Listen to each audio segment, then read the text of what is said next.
ก็ขอยกมือ10 นิ้วกราบนอบน้อมยังพระติรัตนเกี่ยวเจ้าตั้ง3 ประการอันมีพระพุทธพระธรรมพระสงฆ์อันเป็นสรณะที่เปิ่งที่เคารพนับถืออันสูงสุดในชีวิตกราบคารวะแตบไตไวสาปารมีธรรมพระมหาเถรานุเถระเจ้าคณะพระสังฆาธิการภิกขุสงฆ์องค์เนนจุตนจุองค์โดยความเคารพขอความผาสุกความเจริญในศีลในธรรมจงบังเกิดมีกับญาติโยมศรัทธานาบุญพุทธศาสนิกชนทุกท่านขอน้อมต้อนรับทุกท่านเข้าสู่รายการมรดกธรรมกำเมืองและสารธรรมกำเมืองต่างสถานีวิทยุวัดฝ่ายหินตำบลสุเทพอำเภอเมืองเชียงใหม่จังหวัดเชียงใหม่ส่งสัญญาณกระจายเสียงในระบบคลื่นความถี่ FM 104.50 เมกะเฮิรตซ์สถานีวิทยุคลื่นพระพุทธศาสนาและจริยธรรมส่งสัญญาณออกอากาศในคลื่นความถี่ FM 96.0 เมกะเฮิรตซ์ตลอดจนสถานีวิทยุชุมชนทุกสถานีตีต่างตั้นผู้อำนวยการได้เมตตาถวายเวลาลิงสัญญาณออกอากาศให้ญาติโยมได้รับฟังกันอยู่ในเวลานี้ตลอดจนตามห่อกระจายข่าวตามเสียงตามสายภายในวัดวาอารามตามหมู่บ้านต่างๆก็ดีเนอะตีต่างสมปานเจ้าวัดตีต่างปอแก่ปอแคว้นได้เปิดให้ญาติโยมต่างหลายได้รับฟังกันอยู่ขอบพระคุณทุกท่านเนอะติดตามรับฟังมาโดยตลอดพร้อมกันนี้ก็กราบถวายการต้อนรับ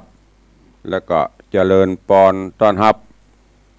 พ่อแม่ครูบาอาจารย์พระสงฆ์องค์เนนจุตนจุองค์สาธุชนญาติโยม FC แฟนรายการทุกท่านที่ได้ติดตามรายการนี้ต่างหน้าจอ Facebook ไลฟ์ต่างเพจของวัดวังสิงห์คำต่าง Facebook ไลฟ์ของธรรมะภาคเหนือ Facebook ไลฟ์ของธรรมะคลายเครียด Facebook ไลฟ์ของทีวีวัดฝ่ายหิน Facebook ไลฟ์ของท่านพระครูสมุวิสุวัตรวรกิโจตลอดจนต่างหน้าจอ Facebook ไลฟ์ของญาติธรรม FC ทุกรูปทุกท่านเนอที่เข้ามาแล้วก็มีส่วนร่วมกันในการเผยแพร่นำธรรมคำสอนสาระดีๆไปสู่กลุ่มเพื่อนใน Facebook ของท่านโดยการร่วมกันกดแชร์เน้นถึงวันเนอะแชร์เพื่อจะได้ฟังร่วมกับหมู่เฮาทั้งหลายตัวเองกดแชร์กันไปแชร์รายการนี้แชร์เสียงดีๆนี้ไปสู่กลุ่มเพื่อนๆของทุกท่านรายการนี้ดำเนินโดยกล่าวกับผมอาตมภาพพระครูวิสิทธิ์ศรีลาภรณ์รองเจ้าคณะอำเภอเมืองเชียงใหม่เจ้าอาวาสวัดวังสิงห์คำตำบลป่าแดดอำเภอเมืองเชียงใหม่จังหวัดเชียงใหม่เป็นผู้ดำเนินรายการนำเสียงนี้รายการนี้มาสู่ทุกท่านตั้งแต่เวลานี้เป็นต้นไปทางคลื่นวิทยุ 104.50 ปะกันในยามเจ้าตั้งแต่ 6 โมงไปเป็นต้นไปถึง 7 โมงโดยประมาณทางคลื่น 96 ของมูลนิธิพระบรมธาตุเจ้าดอยสุเทพปะกับตุลุงในวันพุธพฤหัสศุกร์ ในเวลาบ่ายโมงถึงบ่าย2 โมงวันเสาร์วันอาทิตย์ก็3 โมงถึง4 โมงเนอะแจ้งให้ญาติโยมทั้งหลายได้ติดตามรับฟังกันปะกันวันนี้ยามเจ้าตั้งแต่เจ้ามืดมาตี 5ปลายฟ้าฝนตกลงมาอย่างหนักบ่ายก็ย่อมจะอึมครึมนะเพราะว่าตามที่เปิ้นประกาศแจ้งเตือนก็จะมีฟ้าฝนตกนะเชียงใหม่ละปูนเฮาภาคเหนือภาคอย่างนี้ก็ดูแลป้องกันเตรียมพร้อมรับมือแต่ดูแล้วสถานการณ์ปีนี้ก็คงจะรอดเนาะเพราะว่าฟ้าฝนก็บ่ได้ติดกันหยุดพ่องเพื่อให้น้ำระบายประกอบกับทางแม่น้ำปิงทางราชการเปิ้นก็มีการขุดลอกเพื่อให้น้ำไหลสะดวกก็ป้องกันน้ำท่วมน้ำนองกันไปตลอดจนตั้งแม่น้ำลำคลองน้ำเมืองน้อยเมืองใหญ่ห้องระบายน้ำแต่ละหน่วยงานตั้งราชการตั้งเทศบาลตั้งอบต.ก็มีการขุดลอกไปเพราะว่าได้บทเรียนตั้งแต่ปีก่อนมาแม่น้ำลำคลองหนองบึงมันตื้นมันเขินก็เพิ่นก็ได้ปรับปรุงแก้ฮัลโหลฮะอ๋อกราบขอบพระคุณไอเบลเนอร์ครับผมอ๋อขอบพระคุณรับแจ้งจากไอเบลน้องเบลแจ้งว่าทางคลื่นสีขาวเปิดลิงก์สัญญาณตัววันนี้ถ่ายทอดตัวก็ต้องขอกราบขอบพระคุณท่านผู้อำนวยการทุกคลื่นทุกสถานีในเครือข่ายของคลื่นวิทยุสีขาวเนอะตลอดจนในเมตตาปารมีของท่านอาจารย์พระครูสมุวิสุท่านสมุท่านพระครูสุมาเตอร์ไปลดเปิ่นท่านพระครูอภิวัฒนวิกรมวันนี้ครูบาอาจารย์คงจะติดศาสนกิจเปิ่นกระโดดลิงก์ของตุลุงออกตัวเองกราบขอบพระคุณเนอะ ปกติตุลุงจะออกคลื่นสีขาวนี่วันพุธวันนี้ครูบาอาจารย์ที่รับผิดชอบในรายการเปิดคงจะติดศาสนกิจภารกิจก็ได้มอบถวายเวลาตัวก็เป็นกำลังใจให้กันและกันในยามนี้เนอะพอออกไม่ออกศรัทธาญาติโยมทั้งหลายยุคตีอันยังหุผีเบาเนาะสถานการณ์ตั้งบ้านตั้งเมืองสถานการณ์ตั้งชายแดนตลอดจนเศรษฐกิจต่างๆก็ย่ำแย่ลงก็อดทนเอาเนอะอดทนขันติเอาอดทนอดได้เป็นยาก้อยๆร่วมกันแก้ปัญหาวิกฤตต่างๆมันก็จะก้อยๆฝ่าฟันไปอย่างที่ตุลุงได้บอกไปย้อนอดีตย้อนหลังไปบะเมินบัดเนี้ยเจียนเฮาเขานี่แหละประมาณ30-40 ปีที่ผ่านมานั่นบ้านเมืองเฮายังบ่เจริญการกรุงรุ่งเรืองเหมือนปัจจุบันนี้เฮาก็อยู่กันรอดไปปนไปสุขภาพจิตก็ดีสุขภาพใจก็ผ่องใสสุขภาพกายก็สมบูรณ์แต่ว่าเมื่อมีสิ่งอำนวยความสะดวกเครื่องอุปโภคบริโภคหรือโลกมีการเปลี่ยนแปลงเฮาก็ก้อยๆปรับกันไปจะไปก้าวกระโดดลำไปเนอะเปิ้นฮ้องว่าจะไปลืมตุกก็ก้อยปรับปรุงไปจะไปละของเก่าจะไปเมาของใหม่เฮาก็จะฝ่าฟันพ้นปัญหาไปได้ในช่วงนี้ญาติโยมสาธุชนทั้งหลายภัยต่างๆก็กำลังโหมกระหน่ำคุกคามสะปะสะปันที่กำลังเกิดขึ้นในปัจจุบันนี้วันนี้ตุลุงก็เลยต้องขออนุญาตได้นำเอาสาระ ข้อคิดต่างๆมามาจากันในฐานะที่เป็นพุทธเจ้าพุทธเฮาโดยเฉพาะเมื่อช่วงตะวาแล้วก็ในช่วงที่ผ่านมานี้ตามหน้าจอเฟซบุ๊กไลฟ์อีพ่ออีแม่ญาติธรรมที่มีเฟซมีอย่างก็คงจะหันอย่างตุลุงหันเปิ้นอภิปรายในสภาผู้แทนราษฎรอันทรงเกียรติเปิ้นใจกับว่าอันทรงเกียรตินะก็ข่าวนั้นก็คือการอภิปราย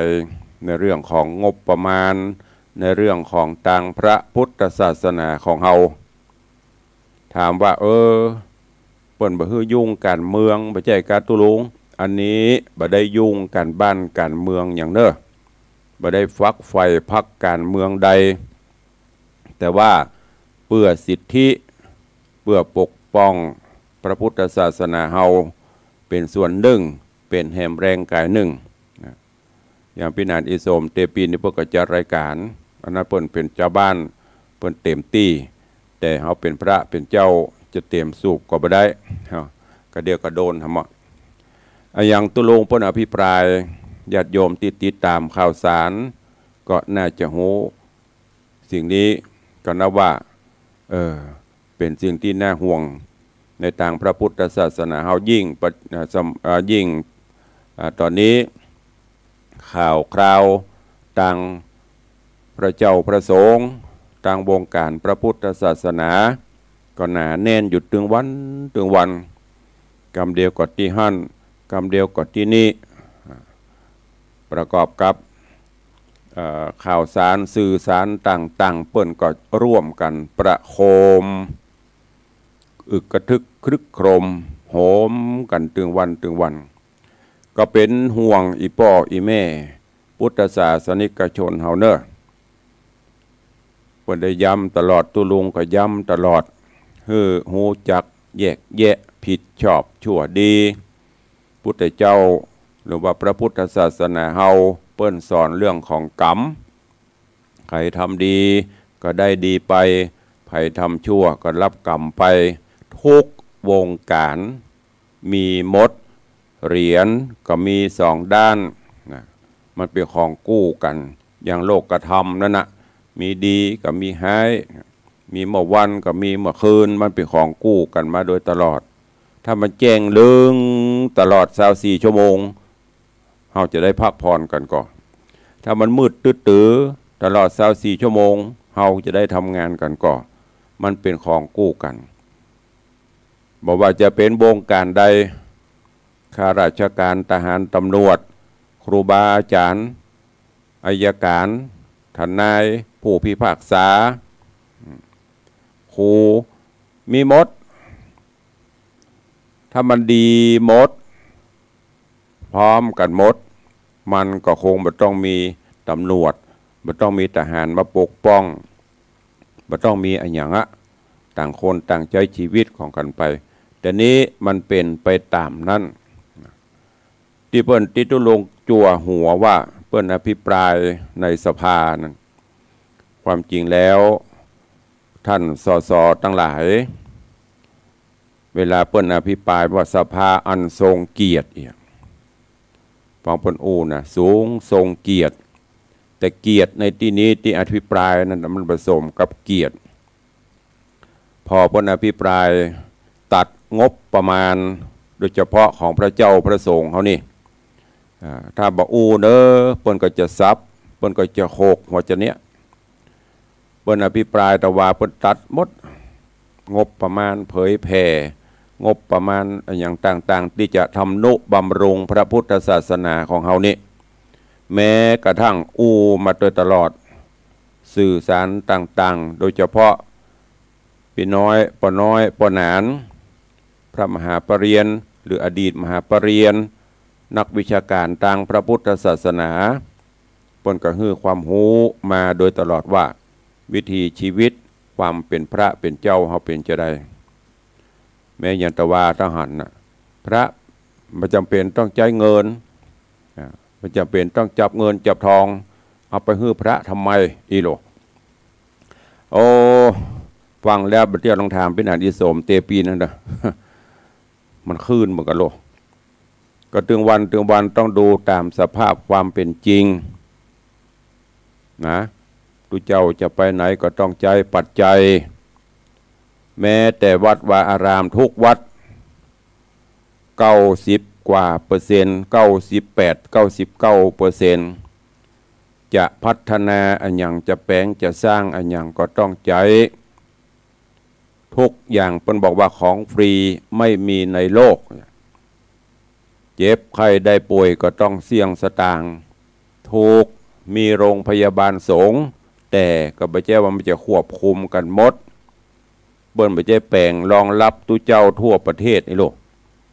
เตือกกับอันบางเตือกกับเตียงมันเต็มก็ไปหั่นไปนี่ถึงแม้นจะไปโรงพยาบาลสงฆ์เพิ่นก็มีค่าใช้จ่ายแต่ละปีก็ลองพอติดก้ายาก้าอย่างเป็นหลาย10 ล้านอย่างที่ผ่านมานี้ก็โดยป้าละมีพระเจ้าพระสงฆ์เท่านั้นร่วมกันตอดพระป่าบำรุงตึกสงฆ์เจิญจวนมวลญาติธรรมสาธุชนผู้หันดีหันงามสละทรัพย์ปัจจัยช่วยกันอย่างโรงพยาบาลส่งห้องโรงพยาบาลสวนดอกที่ผ่านมาเนี่ยหลายๆอย่าง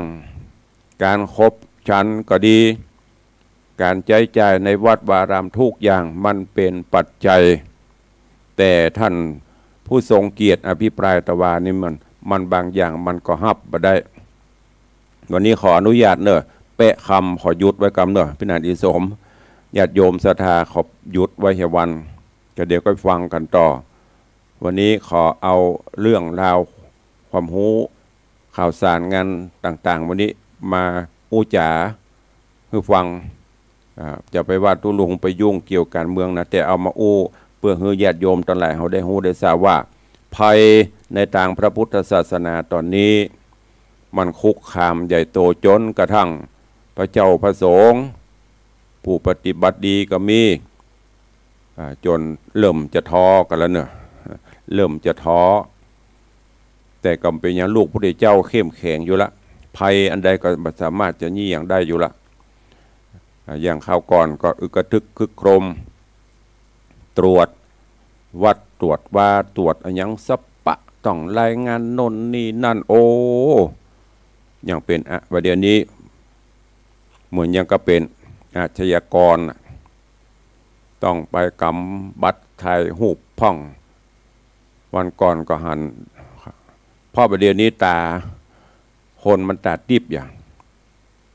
เอาตุเจ้าสุมาเตอะมายืนฉี่ตรวจฉี่ตรวจอย่างก็เป็นแถวบอกว่าเท่าว่าหนุ่มตรวจมดถามว่าดีไหมก็ดีเจ้ามันบดีคัดแยกคัดกรองก็ดีแต่ว่าควรจะทำลับๆหน่อยมันต้องไปประโคมอย่างประล่ำประเหลือ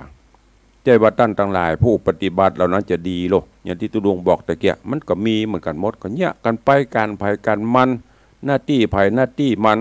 อันนี้ปกเป่าย่ำยีกันเหยียบกันจะให้มันจมธรณีหมดมันก็เป็นไปไม่ได้ย้อนมาถึงที่เปิ้นอภิปราย งบประมาณต่างๆเปิ้นว่าประจำเป็นแม้แต่นิยพัฒน์ที่เขาว่าเงินเดือนนั่นน่ะก็เล่าให้เป็นเกรดความรู้แหมน้อยความจริงเปิ้นก็อู้กันมานักละนิยพัฒน์หรือว่าก้าอาหารการกินตะกอนเนี่ยพระเจ้าแผ่นดินพระองค์ท่านได้ทรงบาทเปิ้นทักบาทถึงวันว่ามันบ่หลายสมัยนั้นแต่มันนักขึ้นก็ทำให้ทรงบาทหรือว่าใส่บาทไปบ่หมดบ่เสี่ยงโดยความเป็นห่วงพระองค์ท่านเปิ้นก็หันว่าโอ้จัดสรรเอาปัจจัยไปให้เปิ้นเพื่อเปิ้นจะถวายเปิ้นจะซื้อจะอย่างก็ตามใจเปิ้นก็เล็กๆน้อยๆตามยุคตามสมัยอยู่มาเมื่อมาเปิ้นก็มีการปรับปรุงว่าจะปรับนี่นะอีพ่ออีแม่ญาติโยมเหยปะโทพระเจ้าปะเหงาโกงกอะกะที่ห้องข้าราชการเขานั้นก็ได้ก็ปรับเงินเดือนก็ได้ก็ขึ้นขั้นเงินเดือนก็ได้ก็ตั้งบ้านเพิ่นอันนี้เฮาว่าเพิ่นนะเพราะตามวิถีชีวิตของคฤหัสถ์ชาวบ้านพระเจ้าประสงค์เขานี่โอ้ตราบใดก็จะขึ้นนี่ จนกระทั่งปัจจุบันนี้นิยพัฒน์หรือเงินบำรุงค่าอาหารค่าใช้จ่ายพระเจ้าประสงค์ผู้ที่ปฏิบัติงานไม่ใช่ด้านเดียวนะนักกว่าท่านสสผู้ทรงเกียรติก่อนเงินเดือนเงินถวายนิยพัฒน์พระเจ้าประสงค์ระดับเจ้าอาวาสเดือนละ1,800อีพ่อไอแม่ญาติธรรมญาติโยมที่ฟังเนาะนักกว่า1,800เนี่ยเฉลี่ยแล้ววันละ60 บาท368ก๋วยเตี๋ยวถ้วยตะใดแล้วขึ้นรถไปหั่นไปนี่ไปตะใดแม้แต่อย่างอาตมาตุลุงจะไปหั่นไปนี่เดียวเนี่ยล้อกิ้งก็เตรียมเด้อขี้หมูขี้หมา300แล้วก็กิจคณะสงฆ์ก็ใช้ว่าจะอยู่นิ่งดูได้ก็เดี๋ยวก็ประชุมอันนี้บ่ได้เอามาโจมเพื่อฟังเนอะถึงว่าความจำเป็นที่พระเจ้าประสงค์เพิ่นต้องใจประชุมพ่องไปหั่นนี่พ่องหอมกินหอมตาลพ่องไม่ใช่บ่ได้ฮับอย่างเดียวโลกก็ไปหอมเปิ่นหั่นนี่เนาะมีสปะโทรศัพท์จำเป็นได้ใจก่อนมันก็จำเป็นต้องใจอย่างเดียวเนี่ยกับอินเทอร์เน็ตกับไฟฟ้าก็ต้องจ่ายไม่ใช่ว่ารายการธรรมะฟรีตลอดมันมีของฟรีไม่มีในโลกนะเอามาให้ญาติโยมทั้งหลายได้เข้าใจจะไปคล้อยตามหมู่นี้ในสภาเนี่ยมันบ่โทษมันถ่ายทอดไปทั่วจะไปว่าป้นหมูนะสสผู้ทรงเกียรติทั้งหลายนะพรรคการเมืองต่างๆนะแต่ตู้เจ้ามันเสียเปรียบเนี่ยญาติโยมทั้งหลายห้ามพระภิกษุนักบวชยุ่งเกี่ยวการเมืองเลือกตั้งก็ไม่ได้ลงสมัครก็ไม่ได้จ่าให้ไผ่ก็ไม่ได้สมมติอย่างมันจะเลือกตั้งในบ้านในตำบลเนี่ยไปฟักไฟคนนั่นคนนี้ก็ไม่ได้นะแต่ผลสุดท้ายเมื่อเฮามีปากเหมือนอะไรอย่างปากก็ไม่ได้อย่างก็ไม่ได้เปิ้นก็มาซับย้อนมาอย่างวันนั้นก็เลยเอามาให้ท่านทั้งหลายได้ฟังจะเนี้ย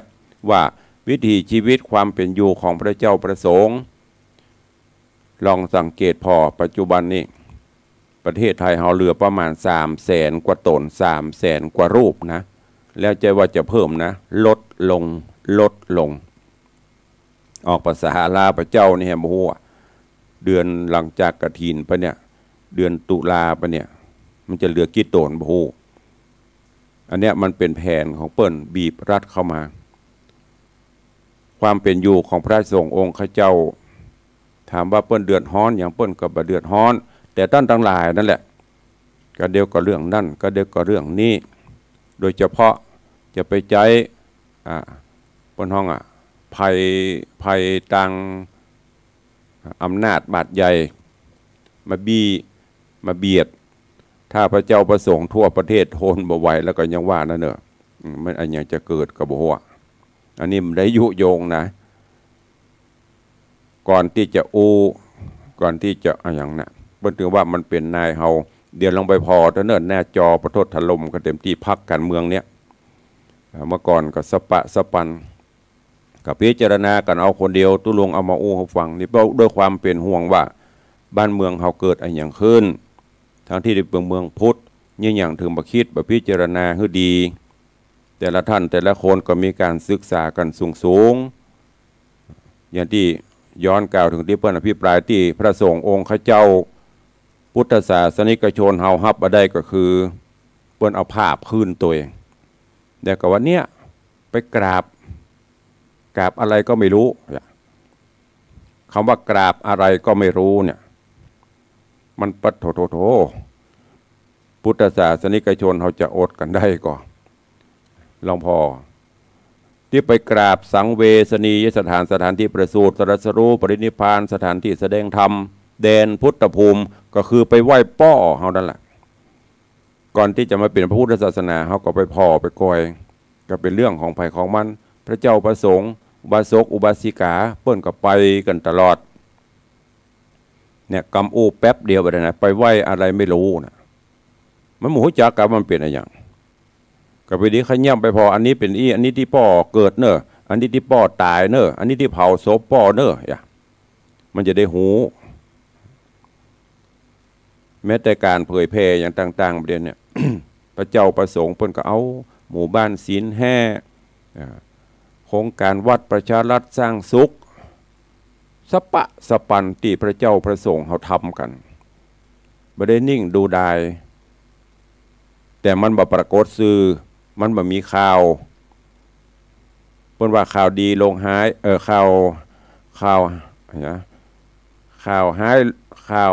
ข่าวดีอย่างนั้นลืมไปละ ข่าวหายลงฟรีข่าวดีเสี่ยงสตางค์ข่าวหายลงฟรีข่าวดีเสี่ยงสตางค์มีงานกิจกรรมดี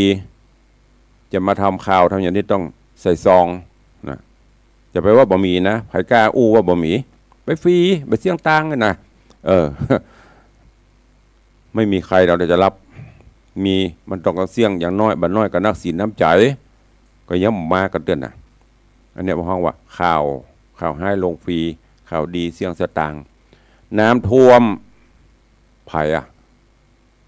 พระเจ้าพระสงฆ์นำร่องนักการเมืองจะมาก็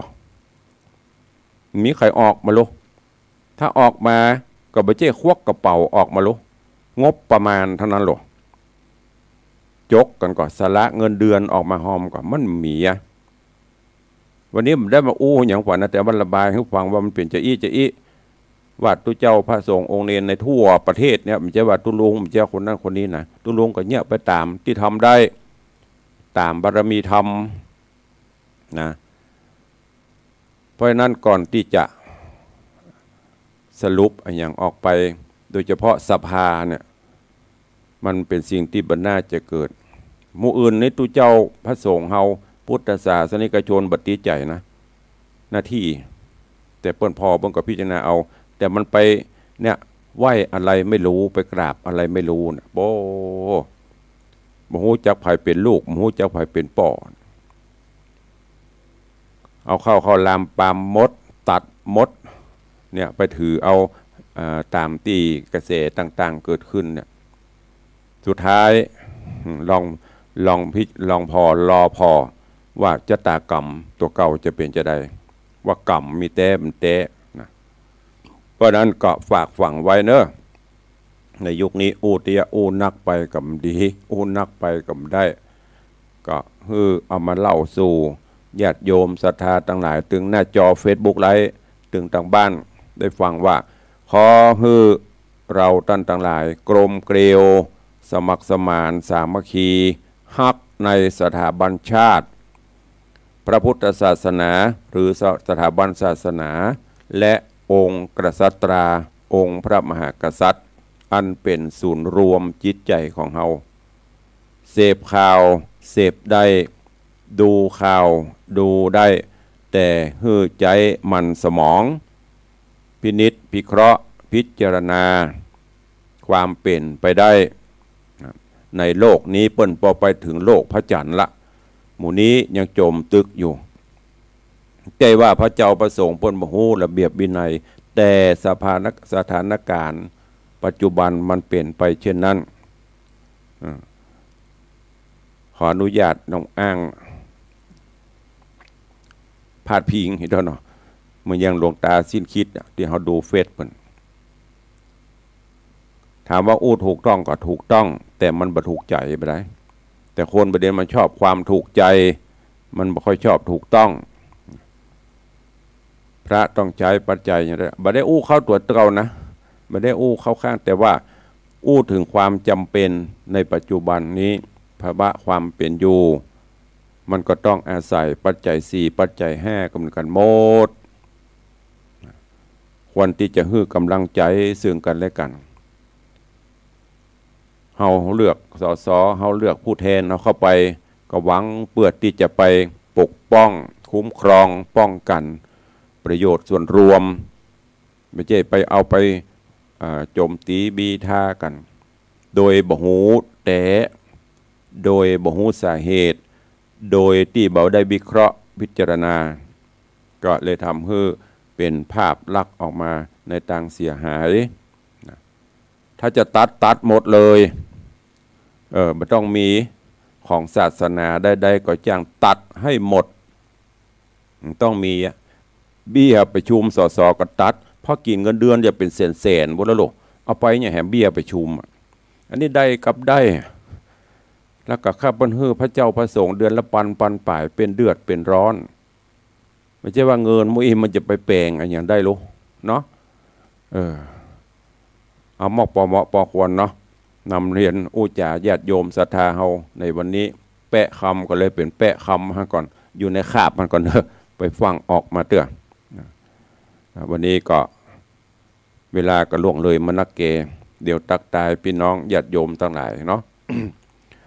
ก็เจริญปอนเนอะคุณโยมสุภักหินเกยกำลังเข้ามาชมเจริญปอนโยมสุปรณีรูมา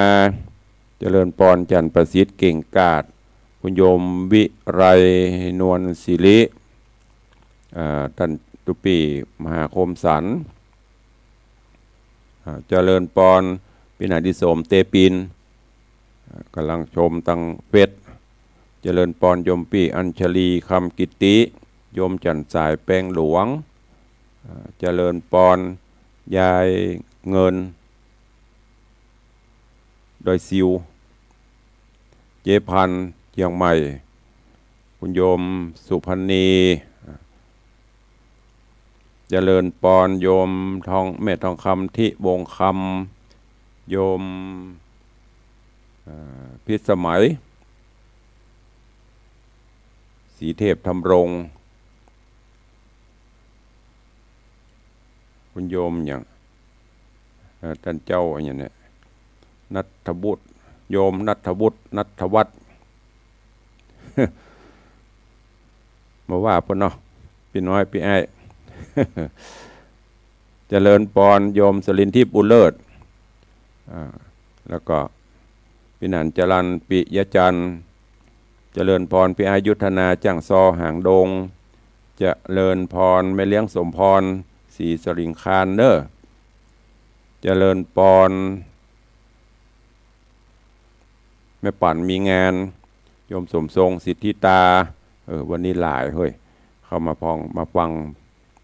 โยมแม่เลี้ยงทัดพิชาสุสิงคำโยมเครือวันดวงปันสิง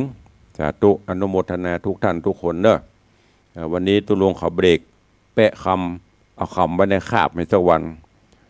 ก็มาอู้มาจ่าเกี่ยวกับข่าวสารบ้านเมืองไม่ได้อู้โจมตีบีทาไผ่เนอเอาเรื่องราวต่างๆมาอู้ฟังเกี่ยวกับภัยในทางพระพุทธศาสนาของเฮาถ้าหมู่เฮาเจ้าข้ายังบันักแน่นยังไขว่เขวตามกระแสตามสื่อต่างๆป้ากันไปตั้งข่าตั้งแง่ตั้งงอนหันพระเจ้าพระสงฆ์ไปต่างๆลบโมดแถมน้อยพระพุทธศาสนาเฮาก็คงจะต้องถึงการอวสานลงจะไปว่ามันเปลี่ยนไปไม่ได้นะตามที่เปิ้นพุทธทำนายไว้แต่ว่าถ้าหมู่เฮาเจ้าข้าทั้งหลายยังยึดมั่นถือมั่นยึดแน่นในหลักธรรมคำสอนช่วยกันทำนุบำรุงพระพุทธศาสนาเฮาถึงวันนี้อูกันกล้าอูได้ว่างบประมาณยันที่ท่านถ้าจำประพิศาสตราจารย์ธงทองจันทรังสุจุกหรือสุนี่ลืมไปละเดี๋ยวว่าเป็นที่ปรึกษาเปิ้นก็เอาพระเจ้าประสงค์ก็เอามาเผยแพร่ให้ฟังงบประมาณต่างๆที่จะมาอุดหนุนการกึดล่ำต่ำสร้างวัดเนี่ยบ่มีจะแปลงจะสร้างอะไรอย่างก็ต้องด้วยแรงศรัทธาญาติโยมช่วยกันบ้านไผ่บ้านมันอย่างที่วัดวังสิงคำสร้างกุฏิเดี๋ยวเนี่ยก็ด้วยอาศัยแรงศรัทธาพี่น้องพุทธศาสนิกชนที่เปิ้นมีอันจะกิน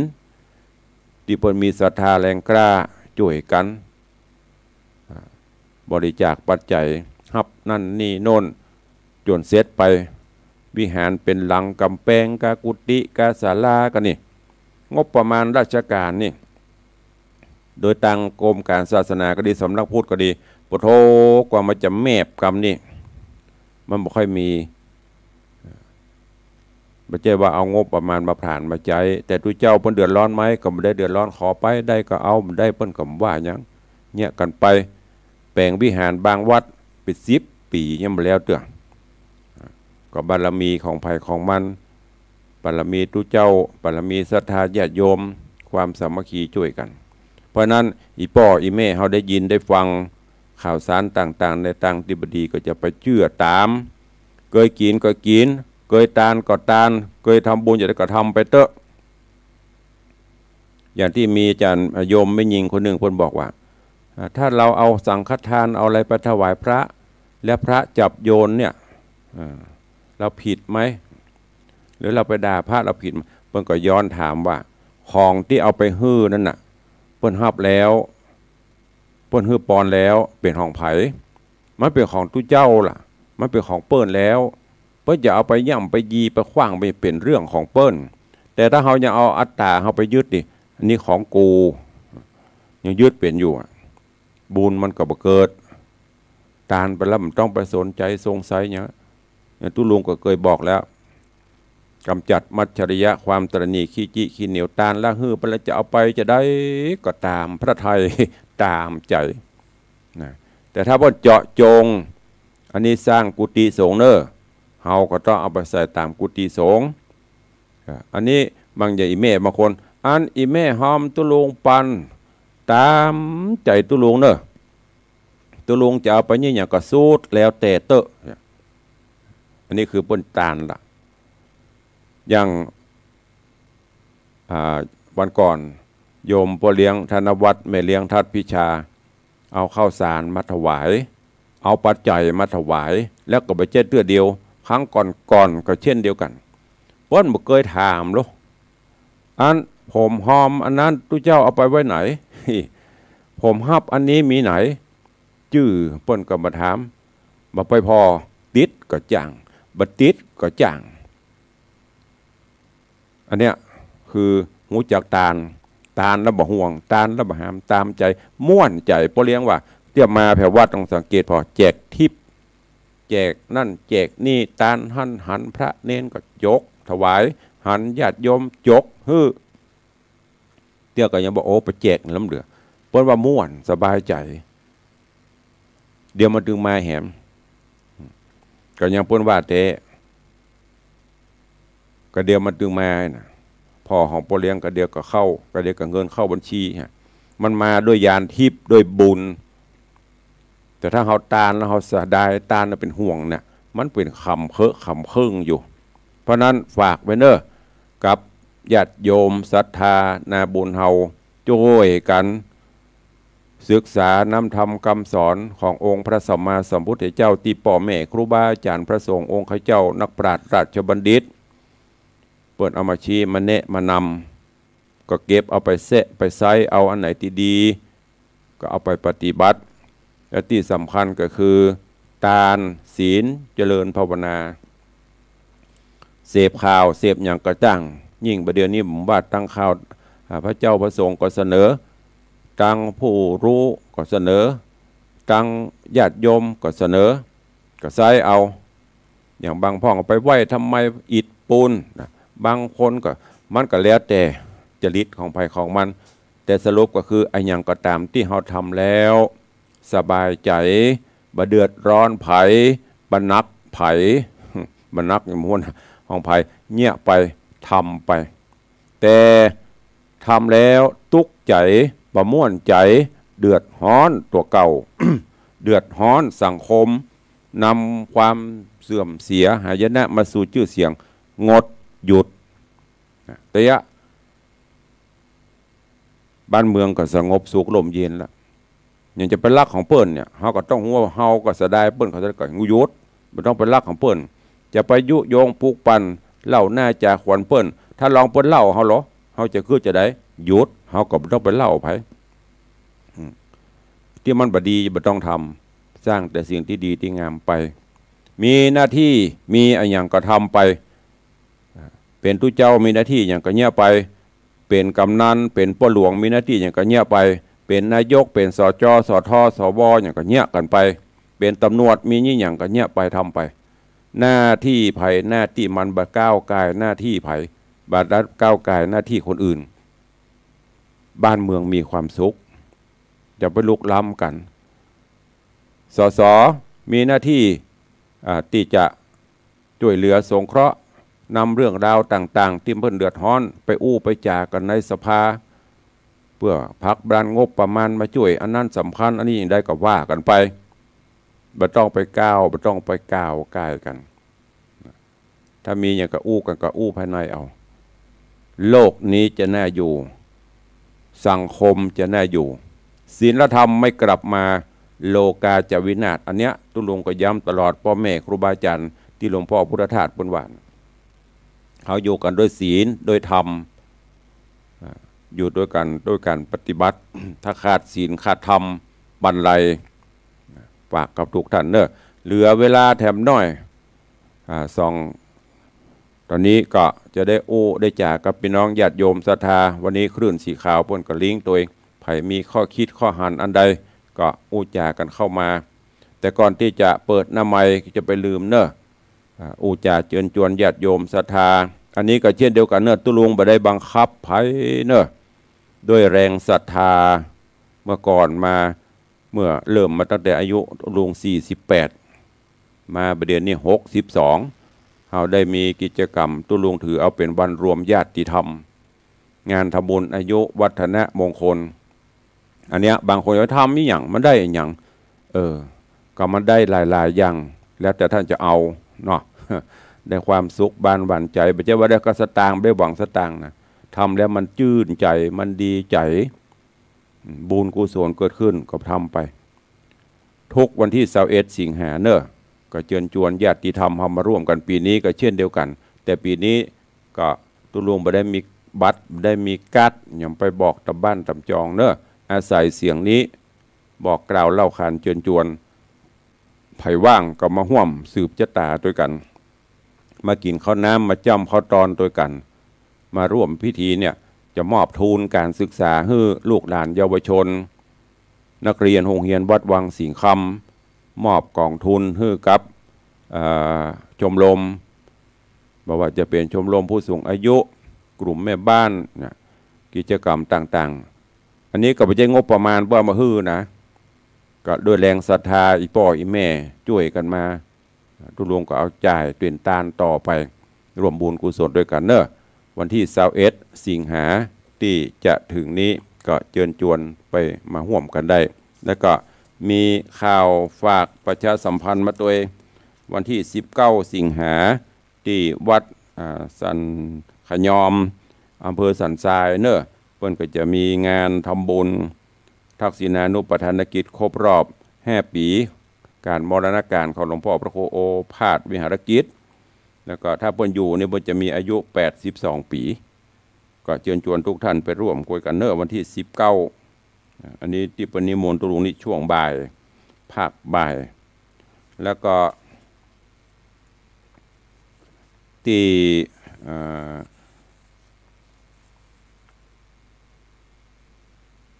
วัดแม่แกดน้อยสันทรายทำบุญอายุ63 ปีท่านพระครูวิสารจริยคุณเนอะก็ไปร่วมกินร่วมทานไปร่วมบุญกุศลด้วยกันแล้วก็งานบุญต่างๆเดี๋ยวใกล้ๆตุลุงจะได้เอามาประชาสัมพันธ์เชิญชวนพี่น้องตำบลประแดดตำบลใกล้เคียงเนอะวันที่23โครงการธรรมสัญจรบวรพุทธศาสตร์รวมใจโดยได้รับเมตตางบประมาณทางราชการของทางเทศบาลตำบลประแดดร่วมกับทางหน่วยอบรมประชาชนประจำตำบลคณะสงฆ์ศรัทธาตายกตายิกาทุกองค์กรในตำบลจัดขึ้นเป็นครั้งที่2ที่วัดวังสิงห์คำเช่นเดียวกันเนอะเนี่ยก็ทำหน้าที่อย่างที่บอกย้อนมาตะกี้หน้าที่ใครหน้าที่ปั้นทำกันไปก็บอกกล่าวเล่าขานตัวโดยเวลาต่างๆรายการจะได้เปิดหน้าใหม่ใครจะจะจะจ่ากับตุลุงเข้ามาเนอะ0818365540แจ้งผลการรับฟังร่วมรายการเข้ามา ขอบคุณเด้อพี่น้องตั้งสองคลื่นตั้งบ้าน104มาเจ้า96มาตอนโดยเฉพาะอีป้อยแม่ตั้งคลื่น96หนาแน่นอยู่เนอะจะหนาแน่นไม่หนาแน่นวันที่21เนี่ยฮู้กันตั้งคลื่น96นี่หนาแน่นอยู่เจริญปอนเจริญปอนจากหนองไหวสาธุฟังอยู่แต่ไม่ฟังไปถ้าแน่จริงวันที่21มาเลยอนัตรักกันจริงแต่ฟังอยู่นี่บะฮักกันแตะนั่นนะบะฮักปากก็อยู่ฮะนะก็อันถ้าบะมาอันบัดท้อบัดถอยถ้าบะมาก็เอามาหอมอยู่สัก5 ปันก็ไข่หัวอย่างเดียว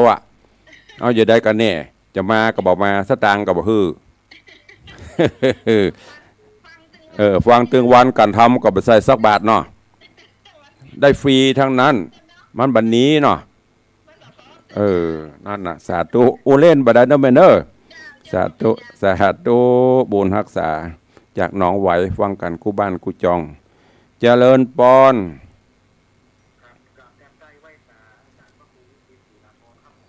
เจริญปอนน้องเบลว่าใด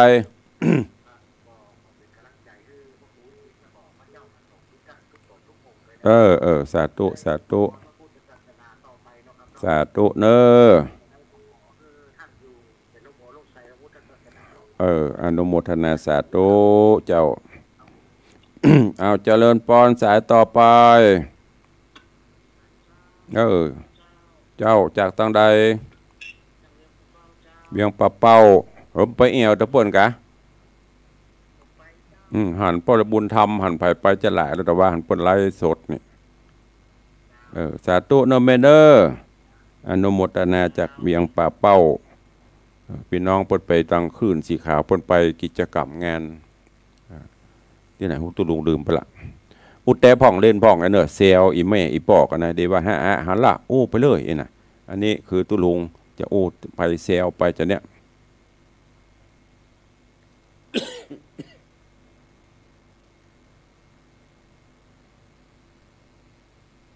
อะไรพี่อายุธนาวันหนาแน่นจ้างซอพร้อมก็มาเลยแต่ไม่มีค่าจ้างเนอะเอาน้ำใจมามีสตางค์ก็เสียงมาซอหอมเนอะพี่อายุธนาจะมาซอกับมาเวทีกระแปงละเอาสีนวลบ่ได้เจ้าอนุโมทนาสาธุเนอะเดี๋ยวก็เปิดด้วยกะมันบัดได้ยินกับตุลุงต้องเปิดหน้าเมืองหน้าไม้ออกหมดสาธุเนอะ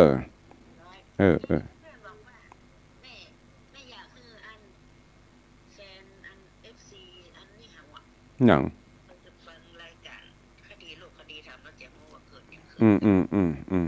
เป็นยังออกแล้วสาธุเจริญปอนสาธุเจริญปอนว่าใดแม่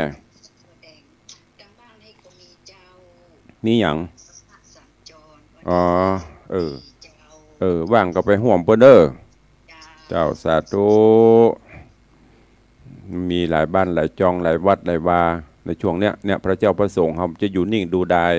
ก็ออกเผยแผ่ไปแต่ท่านพูดไม่รู้ไม่ใช่ว่าผู้รู้นะพูดที่บ่หูก็ยังมีบ่หูแต่ทำเป็นอวดหูบ่ลวกทำเป็นอวดลวกก็มีอย่างที่ไปตะเกียนะถ้าเป็นบ้านเฮานี่สุมาถ้าเป็นว่าอย่าเอาง่าไปเล่นเอาง่าไปอวดให้เปิ่นเอาสายต่อไป0817836540วันนี้อันผู้หมวดเรืองบ๊อบบี้ สาธุเนอะคันนี้ก็อยู่ตู้เพราะเนอะเปิดประตูเปิดหน้าต่างตัวเดียวข่อยเดือดนะเรียนระวังเนอะอันอย่าโดนนี่นะเดี๋ยวตู้เจ้ายังโดนนะ เปิดหน้าต่างเลยนั่งตำปั๊มเพราะเนอะจะไปอันปิดเจริญปอน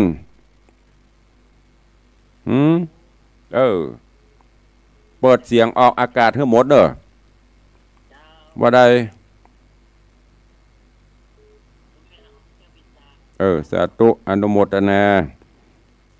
เจริญปอนเจริญปอน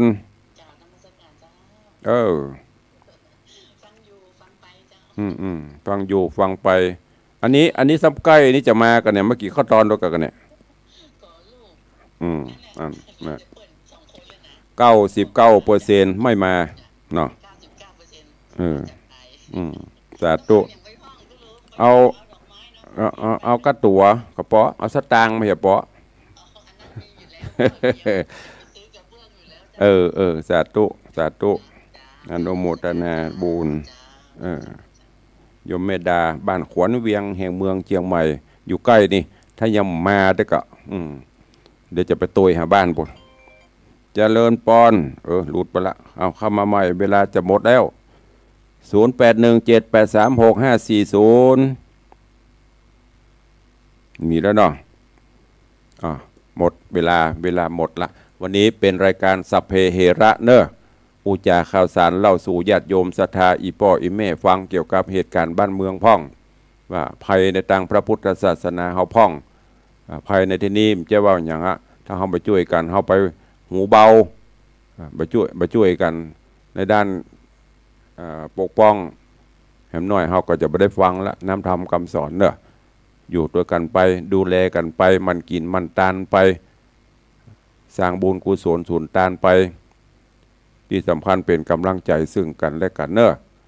ขอบพระคุณทุกท่านโดยวันนี้ตุลงอ้วนได้เอาไปหากแม้นบัถูกต้องตามตำนองครองธรรมก็ขอสู่มากระวะอภัยกับทุกท่านอันไหนที่อู้ออกไปหันว่ามีสาระมีประโยชน์แล้วไซก็นำไปใช้ในการดำเนินชีวิตประจำวันเนอะวันนี้ขอความสุขสวัสดีจุงบังเกิดมีกับญาติโยมสาธุชนพุทธบริษัททั้งหลายอยู่เย็นเป็นสุขจุ่มเนื้อเย็นใจสุขภาพอนามัยสมบูรณ์แข็งแรงเหมือนกันจุตนจุองค์จุผู้จุผลเนอะยัตตาโรธรรมาวัตันติอายุวันโนสุขังปะลัง